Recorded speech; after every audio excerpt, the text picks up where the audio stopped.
Payat nung na-harvest kong saging.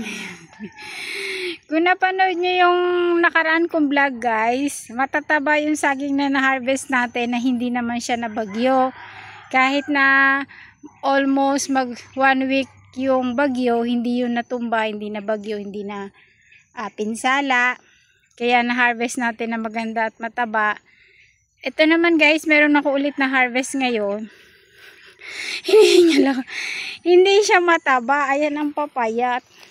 Ayan nangyari dito. Ayan ang papayat to. Ang papayat hindi na lumaki. Hindi na siya tumaba. Liliit. Kaya nangyari dyan sa saging na yan. Kinulang ng nutrition kaya siya pumayat ng ganyan. Sa bagay guys, ganyan talaga. Minsan matataba yung saging na naha-harvest ko. Minsan naman mga payat. Kahit na inabunuhan ko na sila.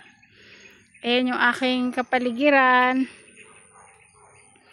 Pagkatapos ng bagyo, ayan, linis-linis time. At kailangan na naman ng panibagong magpunla ng mga tanim. Dahil nagkandamata yung mga tanim natin. Like carrots. Kasi ba naman may 1 linggong walang tigil yung ulan.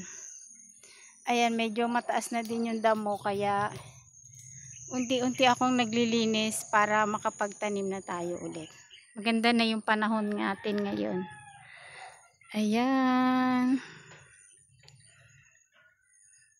Thank you for watching guys. See you in my next vlog. Bye-bye.